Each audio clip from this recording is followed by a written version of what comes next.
ஒரு ஊர்ல வானம் மேகமூட்டத்தோட இருந்தது. 2 நாளா இடைவிடாம மழை பெஞ்சுக்கிட்டே இருந்துச்சு. பிரசாதோடது கூட்டு குடும்பமா இல்லனாலும் அவங்களோட வீடு மிகப்பெரிய வீடு. சாரதாக்கு பழங்காலத்து பழக்கங்கள், முக்கியமா அந்த காலத்து சாப்பாடுன்னா அவங்களுக்கு ரொம்ப பிடிக்கும். ஆனா அவங்களோட மருமக அப்படியே ஆப்போசிட்டான பொண்ணு. சமையல்ல இருந்து துணிமணி வரைக்கும் எல்லாம் மாடர்னா இருக்கணும். ஒரு நாள் காலையில கிச்சன்ல மாமியார் மருமகளுக்கு நடுவுல சின்ன வாக்குவாதம் வந்தது. ஏம்மா அனாமிகா, என்னம்மா இது? மழை காலத்துல காலையிலேயே சுட சுட சப்பாத்தியும் நாட்டுக்கோழி குழம்பும் வைக்க சொன்ன, பிரெட்டு ஜாமுன் என்னத்தையோ குடுக்குற. இத சாப்பிட்டா 2க்கு போகுமா? வயிறும் ரொம்ப அது. அத்த, மழை பெய்யுது இல்ல, வேலை சீக்கிரமா முடியும்னு சாண்ட்விச் பண்ண. எப்ப பார்த்தாலும் அடுப்படியிலேயே நீங்க கிடக்குறீங்க. இன்னைக்கு கொஞ்சம் போய் ஓய்வெடுங்களேன். ஓய்வெடுக்கணுமா? சமைக்கிறதுனா கஷ்டம் இல்லம்மா, அது எனக்கு உயிர். விறகு அடுப்புல மண்பானையில செஞ்ச குழம்பு ருசி உங்க கரண்ட் அடுப்புல செய்யற சமையல்லாம் வராது. என் கையால சமைச்சு என் கையால பரிமாறினாதான் திருப்தியா இருக்கும். நீங்க மாடர்ன் உலகத்துல பழைய பண்பெல்லாம் மறந்துடாதீங்க. என்னடி இது, காலையில ஆரம்பிச்சிட்டியா? மருமக அன்பா ஏதோ செஞ்சு கொடுக்கறா, சாப்பிட வேண்டியதானே? எப்பவும் அந்த பழங்காலத்து சமையல் தானே. உங்களுக்கு என்ன தெரியும்?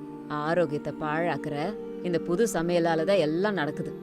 ஹார்ட் அட்டாக்கு, கிட்னி ஃபெயிலியரு, அட இதய பாதிப்பு சின்ன சின்ன பிள்ளைங்களுக்கெல்லாம் வருது இப்போ. அதுக்கு எல்லாம் காரணம் இந்த காலத்து சாப்பாடு தான். அம்மா ப்ளீஸ்மா, அவளுக்கு தான் அந்த பழைய சாப்பாடு செய்ய தெரியாது. அவ ஒரு சாஃப்ட்வேர் எம்ப்ளாயி. அவளுக்கு கிடைக்கிற கொஞ்ச நேரத்துல ஏதோ ஒன்று செய்யறா, அதுல போய் குறை சொல்லிக்கிட்டு இருக்கீங்க. நான் அவளை எதுவும் தப்பு சொல்லலையேடா. அந்த காலத்து சாப்பாடுல மருந்து மகத்துவம் எல்லாம் இருக்குங்கிறேன். அந்த காலத்துல நம்ம அண்டர் கிரவுண்டுல ஒரு சின்ன அடுப்பறை இருந்தது. சரி விடுங்க, யார் இதெல்லாம் கேட்க போறீங்க அப்படின்னு சொல்லிட்டு அங்கிருந்து சாரதா கவலையோட போயிட்டாங்க. அனாமிகாவுக்கு அத்தை பேசுனது கொஞ்சம் கடுப்பா இருந்தாலும் அவங்க மனசு புரிஞ்சுக்கிட்டான். சாப்பிட்டு முடிச்சதுக்கு அப்புறம் மழை இன்னும் அதிகமாச்சு. கீழே இருந்த பழைய அண்டர் கிரவுண்ட் ரூம்ல தண்ணி விழுதா இல்லையான்னு பாக்குறதுக்கு ரமேஷ் செக் பண்ண போனான். ரமேஷ், நீங்க போய் ஆபீஸ் வேலையை பாருங்க, நான் போய் அந்த அண்டர் கிரவுண்ட் ரூம்ல தண்ணி வருதான்னு செக் பண்ணிட்டு நான் வரேன். எனக்கு இன்னைக்கு ஒர்க் ஃப்ரம் ஹோம் தானே, நான் பாத்துக்கிறேன். ஒருவேளை அந்த ரூம்ல ஏதாவது பிரச்சனை இருந்தா நானே அதை சரி பண்ணிக்கிறேன். சரி அனாமிகா, அங்க தூசி எல்லாம் கொஞ்சம் அதிகமா இருக்கும், பாத்துக்கோ. அப்போ அனாமிகா மெதுவா படிக்கட்டு இறங்கி அண்டர் கிரவுண்டுக்கு போனா. அந்த ரூம் ரொம்ப விசாலமா இருந்தது. அங்க பழங்காலத்து பொருட்கள், பாத்திரங்கள், நிறைய நாற்காலிகளும் அந்த இடத்துல இருந்தது. ஒரு மூலையில குளிர் காயறதுக்கு விறகுகள் கூட இருந்தது. அனாமிகா அதெல்லாம் ஏற கட்டிக்கிட்டு இருக்கும்போது பெரிய இரும்பு பொட்டியாவ அங்க பார்த்தா. அது பார்க்க ரொம்ப பழசா இருந்துச்சு. அது திறந்து அனாமிகா பார்த்தா. அத்தைக்கு இதெல்லாம் பிடிக்கும்ல, இது என்ன இவ்ளோ பத்திரமா இங்க வச்சிருக்காங்க? அனாமிகா அந்த பெட்டியை ஆராய்ச்சி பண்ணும்போது அதுல அழகா டிசைன் போட்ட பழங்காலத்து புக்கு ஒண்ணு இருந்துச்சு. அது மேல சாரதா சமையல் பிரபஞ்சம்னு எழுதியிருந்தது. ஆர்வமா அனாமிகா அந்த புக்கை எடுத்து படிச்சு பார்த்தா. அதுல சாரதா தன் கைப்பட எழுதின பழங்காலத்து சாப்பாடோட ரெசிபீஸ்லாம் இருந்துச்சு. அந்த புக்கோட கடைசி பக்கத்தை படிச்சதும் அனாமிகாவுக்கு கண்ணீரே வந்துருச்சு. எனக்கு சமையல்னா அது வெறும் வயித்தை நிரப்புற செயல் இல்ல, அது ஒரு கலை. என் கையால சமைச்ச சாப்பாட ஊருக்கு வழங்குறதுக்கு இந்த அழகான அண்டர் கிரவுண்ட் அடுப்பறைய ஒரு அழகான டாபாவா மாத்துறது என்னோட கனவு. இங்க பழங்காலத்து பாத்திரங்கள், மண் பானைகள், அது எல்லாமே இருக்கு. அத வச்சு அன்போட சமைச்சு எல்லாருக்கும் கொடுக்கணும். ஆனா வறுமை, குடும்ப பொறுப்புகள், ரமேஷோட படிப்பு, இந்த காரணங்களால என் கனவை இந்த புத்தகத்தோட சேர்த்து இந்த அண்டர் கிரவுண்ட்ல இந்த பெட்டியில போட்டு பூட்டுறேன். இந்த பெட்டியை நான் திறக்கும் போது டாபா நடத்துற சக்தி எனக்கு இருக்காது. அப்ப எனக்கு வயசாகி இருக்கும். என்னோட கனவு கனவா போயிடும். அத படிச்சதும் அனாமிகா மனசு தாங்கல. எப்பவும் சிடுசிடுன்னு பழங்காலத்து கதையே பேசிக்கிட்டு இருந்த தன் மாமியார் பின்னாடி இப்படி ஒரு கதை இருக்கு, ஒரு கனவு இருக்கு அப்படிங்கறத அன்னைக்கு அவ புரிஞ்சுக்கிட்டா. உடனடியா அனாமிகா அந்த டைரியை எடுத்துக்கிட்டு மேல வந்தா. ரமேஷும் பிரசாதும் ஹால்ல உட்கார்ந்து இருந்தாங்க. ரமேஷ், ரமேஷ், இத கொஞ்சம் பாருங்களேன். இவ்ளோ நாளா அத்தைய நம்ம தப்பா புரிஞ்சிருந்தோம், அது தப்புன்னு இப்ப புரிஞ்சுது. என்னாச்சுமா அனாமிகா, ஏன் இப்படி அழற? கீழே எதையாவது பார்த்து பயந்து போயிட்டியாமா? கீழே விழுந்துட்டியா? ஏதாவது சொல்லு, என்னாச்சு? அது என்ன கையில டைரி அவ்ளோ இறுக்கமா பிடிச்சிட்டு இருக்க? இப்ப எதுக்கு இவ்ளோ எமோஷனலா இருக்க? இது அத்தை எழுதின டைரி, அவங்க வாழ்க்கையில தொலைச்ச ஒரு கனவை பத்தின டைரி. மாமா, அத்தைக்கு சமையல்னா ஏன் இவ்ளோ பிடிக்குதுன்னு எனக்கு இப்பதான் புரிஞ்சுது. அவங்க அவங்க வாழ்க்கைய நமக்காக தியாகம் பண்ணிருக்காங்க. இப்ப நாம அவங்க கனவை நிறைவேத்தணும். ஆமாமா, அந்த காலத்துல எங்களுக்கு வசதி இல்ல. இவனை படிக்க வைக்கணும்னு நாங்க நிறைய தியாகம் பண்ணோம். அதுல சாரதாவோட இந்த கனவும் ஒண்ணுதாம்மா. இவ்ளோ வருஷமா அந்த கவலைய தன் மனசுக்குள்ள போட்டு வச்சிருக்கா. என்ன மன்னிச்சிரு சாரதா. அம்மா, என் படிப்புக்காக உன் கனவை கைவிட்டுட்டியா? அனாமிகா, இப்ப நம்ம என்ன பண்ணணும்னு சொல்லு. அம்மா கனவை நிறைவேத்துவோம். என் கையில ஒரு பிளான் இருக்கு. அத்தை இப்போதைக்கு அந்த ரூமுக்கு வரமாட்டாங்கல்ல. வாரம் முழுக்க மழை பெஞ்சுக்கிட்டே இருக்கு. அத்தைய மேல இருந்து கீழே வர விடாம இங்கேயே வச்சுக்கணும். அதுக்குள்ள நம்ம அந்த இடத்துக்கு போய் அந்த இடத்தையே மாத்தணும். மாத்த போறோமா? என்ன பண்ண போறோம்? அதேதாங்க, அத்தை கண்ட கனவை நம்ம அவங்களுக்காக நிஜமாக்க போறோம். அந்த பழைய ரூம ஒரு அழகான ட்ரெடிஷனல் தாபாவா மாத்தலாங்க. பழைய பித்தளை பாத்திரங்கள், பித்தளை குடம், இது எல்லாத்தையும் சுத்தப்படுத்தி அந்த காலத்தை திரும்ப நம்ம கொண்டு வந்து கொடுக்க போறோம். எப்படி அனாமிகா, இதெல்லாம் சாத்தியமா? ரொம்ப நல்ல யோசனைமா. என் மனைவி முகத்துல சந்தோஷத்தை பார்க்க ஆவலா இருக்கு. நானும் உனக்கு உதவி செய்யறேம்மா. அன்னையில இருந்து அனாமிகா, ரமேஷ், பிரசாத் 3 பேரும் சாரதாக்கு தெரியாம அண்டர் கிரவுண்டுக்கு வந்து சுத்தப்படுத்த ஆரம்பிச்சாங்க. ராத்திரியில சாரதா தூங்குனதுக்கு அப்புறம் அனாமிகா மெல்லமா அண்டர் கிரவுண்ட் போய் பெருக்குவா.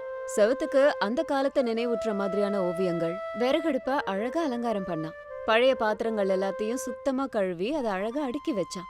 ஒரு வாரம் அவங்க எல்லாரும் பட்ட கஷ்டத்தோட பலன் ஒரு அழகான பழங்காலத்து தாபா ரெடியாச்சு.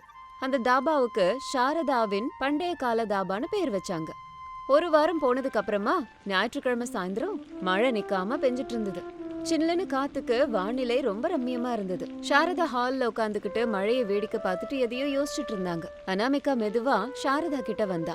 அத்த, அந்த ஜன்னல்ல இருந்து வர சில்லுன்னு காத்து, வெளியில தூறற மழைய பார்த்தா உங்களுக்கு ஏதோ நினைவுக்கு வருதுன்னு எனக்கு தோணுது. வீட்ல எல்லாரும் இருந்தாலும் எப்ப பார்த்தாலும் தனியா உட்காந்து எதையோ யோசிச்சுட்டு இருக்கீங்க. இந்த நேரத்துக்கு சூடா ஏதாவது சாப்பிட்டா நல்லா இருக்கும் இல்லையா? உங்க கையால எங்களுக்கு சமைச்சு எவ்வளவு நாள் ஆகுது. இதெல்லாம் சொல்லி என்ன லாபமா? அந்த காலத்துல செய்யற சாப்பாடோட ருசி உங்களுக்கு பிடிக்கலையே. என் கையில இப்ப அந்த பொறுமை இல்ல. என் சமையலை பிடிச்சவங்களும் என்னை சுத்தி இல்ல. என் ஆசை, என் கனவு எல்லாம் இந்த மழை மாதிரி காணாம போயிடும். காலமே மாறி போச்சு. இந்த காலத்துல நீங்கெல்லாம் பிரெட்டு, பிஸ்கெட்டுன்னு என்னென்னமோ சாப்பிடுறீங்க. என் பழக்கம்லாம் உங்க பிரபஞ்சத்துக்கு பிடிக்காது. அனாமிகா, போம்மா, என்ன தொந்தரவு பண்ணாம போ. அத்தை, அப்படி சொல்லாதீங்க. பழக்க வழக்கங்கள் காலத்தோட மாறலாம். ஆனா அந்த ருசிக்கு பின்னாடி இருக்கிற அன்பு மாறாதுல்ல. எனக்கு ஒரு சின்ன ஆசை. எனக்காக ஒரே ஒரு தடவை கீழே இருக்க அந்த அண்டர் கிரவுண்ட் கிச்சனுக்கு போய் எனக்கு ஏதாவது செஞ்சு தரீங்களா? அங்க ஒரு சர்ப்ரைஸ் இருக்கு. அத பார்த்தா உங்க மனசு மாறும்னு எனக்கு தோணுது. அத்தை, மாட்டேன்னு சொல்லாதீங்க ப்ளீஸ். இந்த மழையில முட்டியெல்லாம் புடிச்சிருக்கு. அதுவும் இல்லாம அங்க ஒரே தூசியா இருக்குமே. அங்க போய் என்னத்த சமைக்க? அந்த கிச்சனை என்னால பார்க்கவும் முடியாது. நான் போகலம்மா. என்ன தொந்தரவு பண்ணாத. நீயே ஏதாவது பண்ணிக்கோ. சாரதா, எப்பவும் வீட்டுக்குள்ளார இப்படியே உட்கார்ந்திருந்தா பாரமாதான் இருக்கும். மருமக எவ்வளவு ஆசையா கேக்குறா. சும்மா போயேன். உன்கிட்ட ஒண்ணு கேக்குறானா அதுக்கு நம்ம மதிப்பளிக்கணும் இல்லையா? வா, நான் உன்னை கூட்டிட்டு போறேன். இந்த மழையில வீட்ல போர் அடிக்குது. அங்க ஏதோ சர்ப்ரைஸ் இருக்குன்னு சொன்னாலே, அது என்னன்னு பாப்போம். அத சொன்னதும் இஷ்டமே இல்லாம சாரதா அனாமிகா பிரசாதோட சேர்ந்து படிக்கட்டுல இருந்து இறங்குனாங்க. கீழே இறங்க இறங்க அந்த காலத்து சாம்பிராணி வாசனை, நாட்டு நெய் வாசனை அவங்க மூக்க தொலைச்சுது. ஆச்சரியத்தோட கீழே இறங்கின சாரதா அங்க இருந்த காட்சிய பார்த்து கொஞ்ச நேரம் சிலையா நின்னாங்க. அது பழங்காலத்து கறி படிஞ்ச அடுப்பறை இல்ல, ஒரு அழகான கிராமத்து தாபா. செவத்துல மஞ்சள், குங்குமம்லாம் வச்சிருந்தது. ஓவியங்களை பார்க்க அவ்வளவு அழகா இருந்துச்சு. அவங்க பயன்படுத்தின பழைய பித்தளை பாத்திரங்கள் எல்லாம் சுத்தமா தேய்ச்சி ஷெல்ஃப்ல அடுக்கப்பட்டு இருந்தது. நிமிந்து பார்த்தா ஒரு போர்டு, சாரதாவோட பேர்ல ஒரு தாபா. என்னதுங்க இதெல்லாம்? இது என்ன கனவா? என் கண்ணை என்னாலே நம்ப முடியலையே. நம்ம எங்க இருக்கோம்? இது என்ன வருஷம்னு சொல்லுங்க. இந்த விறகடுப்பு, பித்தளை பாத்திரங்க, சாம்பிராணி வாசனை. கனவு இல்லம்மா, இது உண்மையிலே நிஜம்தான். நீ கண்ட கனவுக்கு நம்ம அனாமிகா இன்னைக்கு உயிர் கொடுத்திருக்காமா. அதான் அந்த சர்ப்ரைஸ். நீ எப்பவோ கண்ட கனவோட சாம்ராஜ்யம்தாம்மா இது. அத்தை, இதுக்கு முன்னாடி இங்க வரும்போது அந்த பழைய பெட்டில உங்களோட டைரிய படிச்சேன். ஒவ்வொரு பக்கத்துலயும் உங்களோட மனவேதனை, உங்க கனவுக்காக நீங்க பட்ட போராட்டம் எல்லாம் தெரிஞ்சது. என் மனசே கரைஞ்சிருச்சு. இவ்ளோ நாளா புது மாற்றத்தை நீங்க நிராகரிக்கவே இல்ல. ஆனாலும் நீங்க அந்த காலத்தோட பழக்க வழக்கங்கள், சமையல் இது எல்லாத்தையும் கைவிடவும் இல்லைன்னு எனக்கு தெரியும் அத்தை. உங்க கனவை நிறைவேத்துறதுக்கு தான் உங்களுக்காக மட்டும்தான் நாங்க 3 பேரும் சேர்ந்து ஒரு சின்ன முயற்சி பண்ணோம். அதான் இது. சாரதா, என்ன மன்னிச்சிருமா.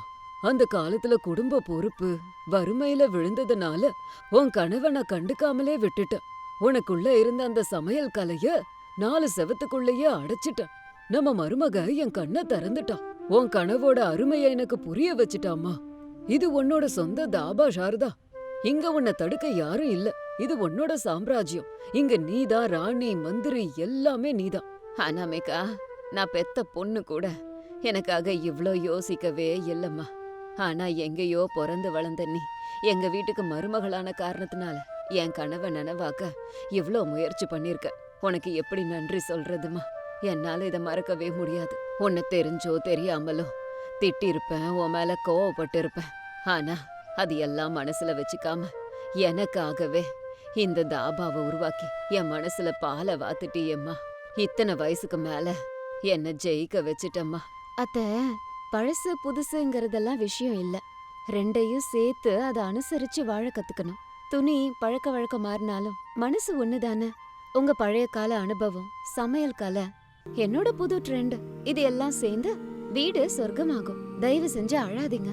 போர்டு பாத்தீங்கல்ல, சாரதா அம்மாவோட பண்டைய காலத்து டாபா. மாஸ்டர் ஷெஃப் நீங்க தான். இன்னையோட முதல் சாப்பாடு உங்க கையால தான் செய்ய போறீங்க. கண்டிப்பா அம்மா. வெளியில பெய்யற இந்த அழகான மழையில என் கையால உங்களுக்கு பக்கோடாவோ, பஜ்ஜியோ, போண்டாவோ, அது கூட கையால அரைச்ச சட்னிய வச்சு தரேன். எனக்கு உதவி செய்யறதுக்கு ஒரு ஆள் வேணும்மா. நீ எனக்கு உதவி செய்வியா? சமையல்ல உதவி மட்டும் இல்ல அத்தை, எனக்கு இன்னொரு பொறுப்பும் இருக்கு. இந்த தாபாவை உங்களுக்காக இல்லாம ஒரு வியாபாரமா மாத்துங்க. உங்க கையால சமைச்சத ஊர்ல இருக்க எல்லாருக்குமே கொடுங்க. அந்த விஷயத்த நான் பாத்துக்கிறேன். இந்த ட்ரெடிஷனல் தாபா ரெஸ்டாரண்டோடைய போட்டோ எடுத்து அட்வர்டைஸ்மெண்ட் கொடுக்கலாம். சோஷியல் மீடியாவுல ஆன்லைன் ப்ரமோஷன் பண்ணலாம். அது எல்லாத்தையும் நான் பாத்துக்கிறேன். உங்களோட சமையல் ருசி இந்த ஊர்ல மட்டும் இல்லாம எல்லா ஊருக்கும் தெரியற மாதிரி நான் மார்க்கெட்டிங் பண்றேன். நீங்க ஜஸ்ட் சமைச்சா போதும். அத மக்கள் கிட்ட நான் கொண்டு போய் சேர்க்கிறேன். வாவ், இதுதான் மாமியார் மருமக போட்டிங்கிறது. ஒருத்தர் கையில அந்த காலத்து ட்ரெடிஷனல் ருசி, இன்னொருத்தர் அதை எப்படி கொண்டு போய் உலகத்துக்கிட்ட சேர்க்கலாங்கிற ட்ரெண்டிங். இது ரெண்டும் சேர்ந்ததுன்னா நம்ம தாபா வியாபாரம் பிச்சுக்கும். என் அம்மா மனைவியோட கனவு இப்படி நிறைவேறுச்சுன்னா அதை விட பெருமை வேற என்ன இருக்கு? நீங்க 2 பேரும் இப்படி வியாபாரத்துல உதவியா இருந்தா வெட்டியா இருக்க நான் என்னமா பண்றது? நான் மார்க்கெட்டுக்கு போய் உங்களுக்கு தேவையான காய்கறி, கீரை, அரிசி, பருப்பு எல்லாத்தையும் மொத்தமா வாங்கிட்டு வர பொறுப்பை எடுத்துக்கிறேன். சாரதா தாபாவுக்கு சப்ளை மேனேஜர் நான் தான். என் சந்தோஷத்தை இப்போ வார்த்தையால சொல்ல முடியல. இவ்ளோ நாளா நான் பட்ட கஷ்டம்லாம் ஒரு நிமிஷத்துல மறைஞ்சிருச்சு. என் மொத்த குடும்பமும் எனக்காக இப்படி நிக்கும்போது இதுக்கு மேல என்ன வேணும்? வாங்க, கதையை நிறுத்திட்டு வேலையை பார்ப்போம். என் கரண்டியும் குண்டானும் எனக்காக காத்துக்கிட்டு இருக்கு. இன்னைக்கு நம்ம வீட்ல பெரிய விருந்து தான். அன்னைக்கு ராத்திரி அந்த அண்டர் கிரவுண்ட் தாபால பெரிய விருந்தே நடந்தது. சாரதா விதவிதமான சாப்பாடு எல்லாம் சமைச்சாங்க. இதுக்கு முன்னாடி அவங்களுக்கு நடுவுல இருந்த மிஸ் அண்டர்ஸ்டாண்டிங் இப்ப காணாம போச்சு. ஒருத்தருக்கு ஒருத்தர் உதவியா இருந்தாங்க. சுட சுட ராகி களி, நாட்டுக்கோழி குழம்பு, கீரை தொகையல்னு எல்லாம் சாப்பிட்டாங்க. கொஞ்ச நாள் போனதுக்கு அப்புறமா சாரதாவோட அந்த காலத்து தாபா ஊர்ல ஃபேமஸ் ஆச்சு. அனாமிகா போட்ட சோஷியல் மீடியா போஸ்ட் எல்லாம் பயங்கர ட்ரெண்ட் ஆனதுனால அக்கம் பக்கம் ஊர்ல இருந்தெல்லாம் கூட ஆளுங்க அங்க வந்தாங்க. சாரதா அவங்க கனவை நிறைவேத்திக்கிட்டு சந்தோஷமா இருந்தாங்க. அனாமிகா ஒரு மாடர்ன் மருமகளா மட்டும் இல்ல, மாமியார் மனச புரிஞ்சுக்கிட்ட ஒரு மகளாவும் அந்த வீட்டு மகாலட்சுமியாவும் மாறினா. அந்த குடும்பம் மொத்தமும் சுக துக்கங்களை பகிர்ந்துகிட்டு ஒருத்தர் விருப்பத்தை இன்னொருத்தர் புரிஞ்சுக்கிட்டு அதுக்கு மரியாதை கொடுத்து சந்தோஷமா வாழ்ந்தாங்க. இது இன்னைக்கு ஸ்டோரி. இதே மாதிரி இன்னொரு ஸ்டோரியோட உங்களை மறுபடியும் மீட் பண்றேன். அது வரைக்கும் பாய் பாய். சாயந்தர வேளையில அந்த நிசப்தத்தை கிழிச்சுக்கிட்டு பிராண்ட் நியூ கார் ஒன்னு அந்த ஸ்ட்ரீட்ல வந்து நின்னுச்சு. அந்த ஸ்ட்ரீட்ல இருந்த ஜனம் ஜன்னல்ல இருந்து கதவை திறந்து வாசல் வழியா அந்த காரை ஆன்னு பார்த்தாங்க. அந்த ஏழைங்களோட ஸ்ட்ரீட்ல காருங்கிறது ரொம்ப பெரிய விஷயம். அனாமிகா பந்தாவா காரை விட்டு இறங்கி வந்து நின்னா. என்னவோ இந்த காலத்து விந்த. ஒரு காலத்துல ஆம்பளைங்க சைக்கிள்ல போறதுக்கே 30 வருஷம் கஷ்டப்பட்டுக்கிட்டு இருந்தாங்க. இந்த காலத்து பொண்ணுங்க என்னடான்னா அப்படி வேலைக்கு போனதும் இப்படி உடனே ஒரு கார் வந்துருது. காலம் இப்படி போனா நல்லா தான் இருக்கும். அத்தை, இது என்னோட சொந்த கார் கிடையாது. கம்பெனில என் வேலைய பார்த்து அவங்களா எனக்கு கொடுத்துருக்காங்க. மேனேஜ்மெண்ட் எனக்கு கொடுத்த வசதி இது. இது மூலமா எனக்கு பஸ்ஸுக்காகவும் மழையிலயோ வெயில்லையோ மணிக்கணக்கா கஷ்டப்பட வேண்டிய அவசியம் இருக்காது. சீக்கிரமா வீட்டுக்கு வந்து என் குழந்தைங்கள பாத்துக்கலாம். உங்களுக்கும் உதவி செய்ய முடியுமேன்னு சந்தோஷப்படுறேன். ஆஹா, என்னது இது? கார் மினுக்குது. நாளைக்கு சாயந்தரம் நானும் என் ஃப்ரெண்ட்ஸும் மாலுக்கு போலான்னு இருக்கோம். இந்த வெயில்ல போனா மேக்கப் எல்லாம் அப்படியே கலைஞ்சு போயிடுங்கா. உன் டிரைவர் அனுப்புறியா? ஒரு வேளைக்கு தானே, ப்ளீஸ்கா. அவனி, நீ ஒரு விஷயம் புரிஞ்சுக்கணுமா? இது என்னோட பர்சனல் கார் கிடையாது, ஆஃபீஸ் கார். ஆஃபீஸ் ஹவர்ஸ்ல மட்டும்தான் யூஸ் பண்ணணும்னு ரூல் இருக்கு எனக்கு. டிரைவர் கூட கம்பெனி ஆளு. பர்சனல் யூஸுக்கு யூஸ் பண்ணா ட்ராக்கிங் மூலமா தெரிஞ்சு போயிடும். அப்புறம் எனக்கு இந்த வசதியை எடுத்துருவாங்க. அனாமிகா இப்படி சொன்னதோ அவனியோட முகம் ரொம்ப கோபமா மாறிப்போச்சு. முகத்தை திருப்பிக்கிட்டு உள்ள போயிட்டா. அப்பதான் அஞ்சலி தன்னோட போனை எடுத்துக்கிட்டு வேகமா வெளியே வந்தா. ஆஹா, செம்மையா இருக்கே! அக்கா அக்கா, எனக்கு உன்னோட கார் கீ தெரியா? அதுக்குள்ள போய் டிரைவர் சீட்ல உட்காந்துக்கிட்டு ஒரு ரீல் எடுத்து போடுறேன். அப்பதான் என் ஃபாலோவர்ஸ்க்கு என் கெத்து என்னன்னு நல்லா தெரியும். அது மட்டும் இல்ல, பேக்ரவுண்ட் மியூசிக்க பயங்கரமா போட்டு இன்னும் கொஞ்சம் ஃபாலோவர்ஸா அள்ளலாம். அஞ்சலி, இது நம்ம கார் கிடையாது. ஏதாவது டேமேஜ் ஆச்சுன்னா பில்லு நம்ம மேலதான் கட்டுவாங்க தெரியுமா? இப்ப வேண்டாம், பசங்க பசியா இருக்காங்க. ஹரிஷ்க்கு ஹோம்வொர்க் சொல்லி கொடுக்கணும். நான் உள்ள போகணுமா? அனாமிகா இப்படி உள்ள போன உடனேயே சாரதா, அனாமிகா, அஞ்சலி 3 பேரும் அவ பின்னாடி திட்டினாங்க. பாத்தீங்களா, கார் வந்ததும் மகாராணி மகாராணி மாதிரியே நடந்துக்கிறா.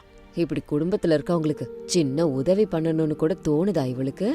ஆஃபீஸ் ரூல்ஸ் ஆமா, ஆஃபீஸ் ரூல்ஸ். சாக்கு சொல்லிட்டு இருக்கா. இந்த வீட்ல இருக்க மனுஷங்களை முதல்ல இவ மதிச்சாதானே? ஆமா அத்தை, அவளோட அகங்காரத்தை அடக்கணும். இல்லன்னா நம்ம அவ காலுக்கு அடியில தான் வாழ வேண்டியிருக்கும். வீட்ல பெரிய மருமகனா எல்லாரையும் பாத்துக்கணும். இப்படி தன்னை மட்டுமே பாத்துக்கிட்டா எப்படி? மறுநாள் காலையில அனாமிகா ஆபீஸ்ல சீனியர் மேனேஜர் போஸ்ட்ல ரொம்ப சின்சியரா வேலை பார்த்தா.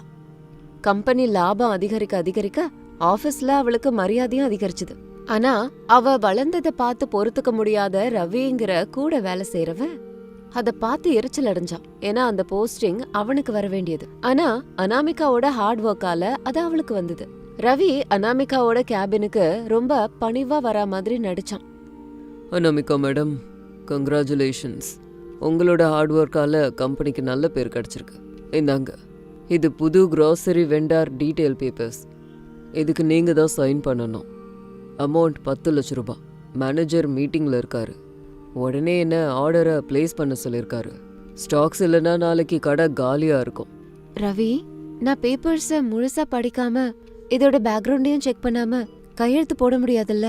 எனக்கு ஒரு 1 மணி நேரம் டைம் கொடுங்க. எல்லாத்தையும் படிச்சு பார்த்துட்டு சைன் பண்றேன். இல்ல மேடம், லோடிங் வெஹிக்கிள்ஸ் வெளியில வெயிட் பண்ணிக்கிட்டு இருக்கு. இப்ப நீங்க சைன் பண்ணலன்னா அவங்க கிளம்பிடுவாங்க. அந்த வெண்டார்ஸ் நமக்கு புதுசு கிடையாது. என்ன நம்புங்க மேடம். மேனேஜர் கூட போன்ல அனாமிகா மேடம் கிட்ட கேட்டு அப்படியே பண்ணுங்கன்னாரு.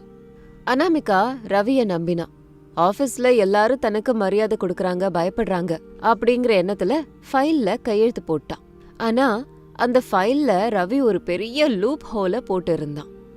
அது ஒரு டம்மி கம்பெனிக்கு 10 லட்சம் ரூபாய் டிரான்ஸ்ஃபர் செய்யற பிளான். கொஞ்ச நாள் போனதுக்கு அப்புறம் பிரசாதோட தம்பியோட மகள் கல்யாணம். எல்லாரும் அங்கதான் இருந்தாங்க. சாரதா தன்னோட 3 மருமகள்களோட சேர்ந்து பட்டுப்புடவை கட்டிக்கிட்டு அங்க போனாங்க.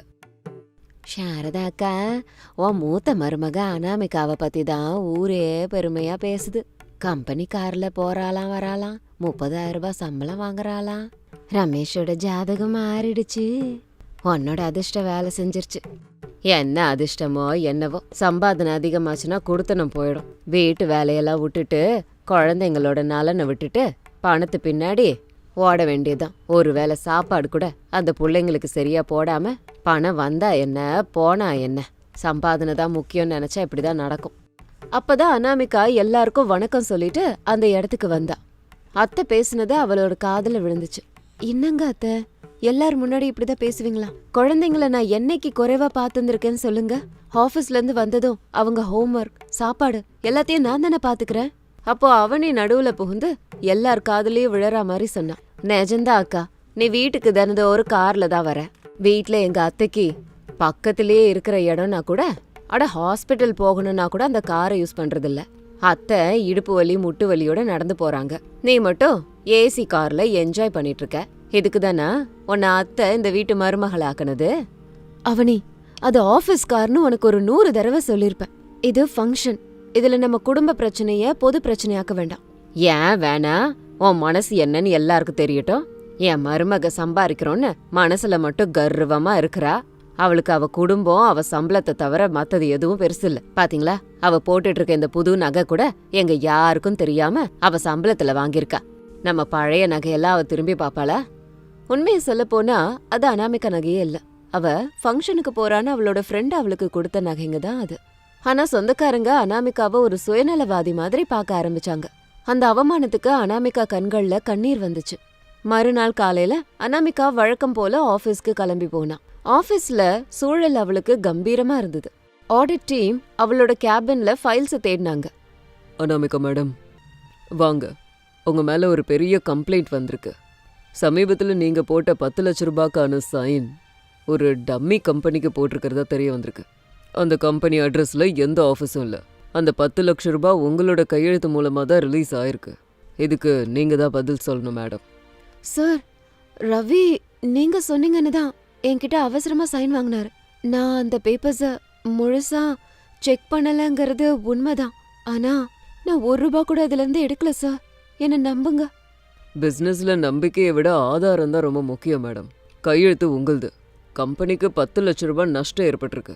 என்கொயரி முடிகிற வரைக்கும் உங்களை சஸ்பெண்ட் செய்யறேன். அதே மாதிரி கம்பெனி ரூல்ஸ் பிரகாரம் இந்த காரையும் நீங்க யூஸ் பண்ண முடியாது. காரை இங்கேயே விட்டுட்டு இப்பவே கிளம்புங்க. அந்த வார்த்தையில அனாமிகா உடைஞ்சு போயிட்டான். கண்ணீரோட அவ கேபின்ல இருந்த பொருட்கள் எல்லாத்தையும் எடுத்தான். ஆபீஸ்ல இருந்து வெளியே வந்ததும் ரவி அவன் கார் பக்கத்துல நின்னு சிரிச்சுக்கிட்டு இருந்தான். என்ன மேடம் இது? கார் போயிடுச்சு, கௌரவம் போயிடுச்சு. இப்போ உங்க இல்லத்தரசி அந்தஸ்து எங்க போச்சு? அனாமிகா எதுவுமே பேசல. ரவிய நம்பினதுக்கு இது தேவைதான் அப்படின்னு நினைச்சு குற்ற உணர்ச்சியோட ரோட்ல ஆட்டோக்காக நின்னுக்கிட்டு இருந்தா.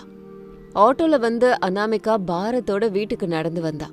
அவ அழுதுகிட்டே வர்றத பார்த்து மாமியார் சாரதா, மருமகள்கள் அவனி, அஞ்சலி, என்னம்மா மகாராணி ஆட்டோல வரா?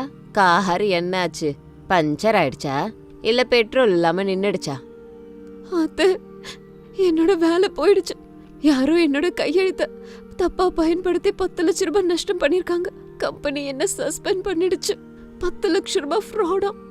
ஹால்ல எல்லாரும் நிசப்தமா இருந்தாங்க. ஆனா திடீர்னு அந்த இடத்துல அவனி ஏளனமா சத்தமா சிரிச்சான்.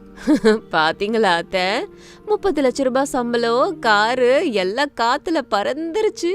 அப்ப அவ்வளவு அகங்காரத்தை காமிச்சாங்க. இப்போ மறுபடியும் நம்ம வீட்டு கிச்சன் கரண்டி தான் திக்கு. உண்மையை சொல்லு, அந்த 10 லட்ச ரூபாவை நீ தானே அபேஸ் பண்ணாக்கா? அதனால தானே வேலையில இருந்து உன்னை தூக்கி எறிஞ்சிட்டாங்க. எம்மா அனாமிகா, ஒன்னால இன்னைக்கு நம்ம குடும்ப மானமே பறந்துருச்சு. நாளைக்கு ஊருக்குள்ள உன் மருமக பணத்தை மோசடி பண்ணி வேலையும் இழந்துட்டான்னு சொன்னா என் முகத்தை எங்க போய் வச்சுக்கிறது? மாமாக்கு இந்த விஷயம் தெரிஞ்சா என்ன ஆவாரு தெரியுமா? அத்தை, நான் எந்த தப்பும் பண்ணல. இப்ப வரைக்கும் நேர்மையா மட்டும்தான் இருந்துட்டு இருக்க. யாரையும் நான் ஏமாத்தல. என்ன தயவு செஞ்சு நம்புங்க.